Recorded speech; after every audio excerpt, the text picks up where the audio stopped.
आज हम लोग ग्लैंड फार्मा के शेयर का डिटेल में फंडामेंटल एनालिसिस करने वाले हैं। साथ ही साथ मैं आपको कुछ टारगेट बताऊंगा शॉर्ट टर्म लॉन्ग टर्म के लिए, अगर आपको इस शेयर में कुछ कैपिटल अपना लगाना है तो।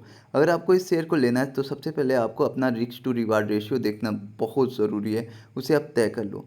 आपका जो भी कैपिटल है उस कैपिटल में से कुछ परसेंटेज आप इस शेयर को ले सकते हो। अगर आपको फार्मा सेक्टर पसंद है और आप चाहते हो कि फार्मा सेक्टर में आप कुछ अपना कैपिटल लगाओ, तो अगर आप इसका करंट प्राइस की बात करो तो इसका करंट प्राइस 2175 चल रहा है। और अगर आप पिछले 6 मंथ का रिटर्न देखो तो 33% ये शेयर डाउन है। और पिछले 1 ईयर का रिटर्न देखो तो पिछले 1 ईयर में ये शेयर अभी तक डाउन है 44%।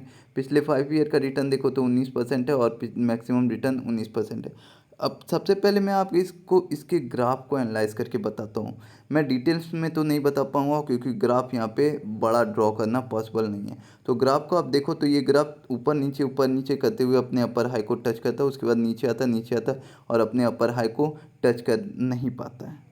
तो पिछले 1 ईयर से ये अपने अपर हाई को टच नहीं कर पा रहा है, अपर हाई के आसपास भी नहीं भटक रहा है। आप देख सकते हो 1 ईयर में रिटर्न जो जनरेट किया वो -44% का है, यानी कि डाउन पे है ये शेयर। तो अगर आपको इस शेयर को लेना है विदाउट स्टॉप लॉस तो बिल्कुल नहीं लेना है। क्यों? मैं इसका रीज़न बताता हूँ अभी आपको कि पिछले 1 ईयर में आपको जैसा पता है कि कोई भी फार्मा सेक्टर अच्छा से काम नहीं किया, कोई भी फार्मा सेक्टर का स्टॉक, और अभी तक भी काम अच्छे से नहीं कर पा रहा है फार्मा सेक्टर का। आप कोई भी स्टॉक देख लो, आईटी सेक्टर फार्मा सेक्टर दोनों अच्छे से काम नहीं कर पा रहा है। तो स्टॉप लॉस के बिना तो आपको बिल्कुल भी इस शेयर को नहीं लेना चाहिए। शॉर्ट टर्म लॉन्ग टर्म दोनों की मैं बात कर रहा हूँ। शॉर्ट टर्म में अगर आपको कुछ इस शेयर से पैसा कमाना है तो शॉर्ट टर्म में आप जो अपने कैपिटल को लगा के इस शेयर से कुछ रिटर्न जनरेट कर पाओगे वो 2% से लेके 8% तक हो सकता है। बस आपको मार्केट को थोड़ा सा टाइम देना चाहिए, थोड़ा सा करेक्शन होने देना चाहिए। जब निफ्टी सही से परफॉर्म करने लगे तब तक का आपको इंतज़ार करना चाहिए थोड़े से। उसके बाद इसमें जब आपको सपोर्ट दिखे तो आप यहाँ पे इन्वेस्ट कर दो और वहाँ से आप शॉर्ट टर्म में 2 से 8% तक का रिटर्न जनरेट कर सकते हो।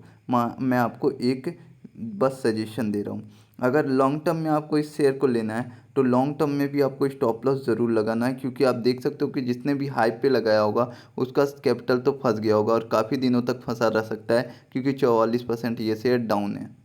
तो जब तक कि सेल्स प्रॉफिट ग्रोथ काफ़ी अच्छा ना हो, सेक्टर अच्छा से काम ना करे, तब तक शेयर ऊपर जाने के चांसेस मिनिमम टाइम में तो कम ही है। तो लॉन्ग टर्म में आपका अगर विजन है इस शेयर को लेके तो आपको थोड़ा सा और सतर्क रहना चाहिए। साथ ही साथ विदाउट स्टॉप लॉस बिल्कुल वर्क नहीं करना चाहिए।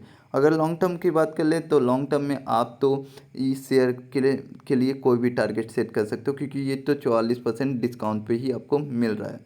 अगर मार्केट कैप की बात की जाए तो इस शेयर का मार्केट कैप जो है वो 35.84 TCR का है। पी रेशियो जो है 32.88 का है। और ये स्टॉक का डिविडेंड अभी तक कोई भी डाटा नहीं है डिविडेंड का। तो अगर आपको इस शेयर को लेना ही है तो आप अपने टोटल कैपिटल का कुछ हिस्सा इसमें दे सकते हो, अगर आपको फार्मा सेक्टर में थोड़ा सा इन्वेस्टमेंट करना है तो। बस आपको स्टॉप लॉस लगाना है, टेक्निकल एनालिसिस करते रहना है। टेक्निकल एनालिसिस आपको क्या बताता है? हिस्ट्री को वो रेफरेंस लेता है टेक्निकल एनालिसिस, और फ्यूचर को एंटिसिपेट करता है। रिस्क रिवार्ड रेशियो ज़रूर आपको अपना रखना है और अपने साइकोलॉजी को भी ध्यान देना है। ऐसा नहीं हो कि थोड़ा सा आप डाउन में ले रहे हो और ये शेयर और डाउन गया तो आप अपनी स्टॉप लॉस को हटा दो, स्टॉप लॉस लगाओ ही नहीं क्योंकि ये डाउन में चल रहा है। ऐसा बिल्कुल गलती आपको नहीं करना है, एवरेज बिल्कुल नहीं करना है। एवरेज इस टाइप के शेयर में बिल्कुल भी नहीं करना है, एवरेज का गलती आपको बिल्कुल नहीं करना है। शॉर्ट टर्म लॉन्ग टर्म दोनों के लिए मैं आपको बता रहा हूँ। जब तक कि स्टॉक अच्छा परफॉर्म नहीं करता है, आपके डायरेक्शन में परफॉर्म नहीं करता, आपको बिल्कुल भी एवरेज नहीं करना चाहिए।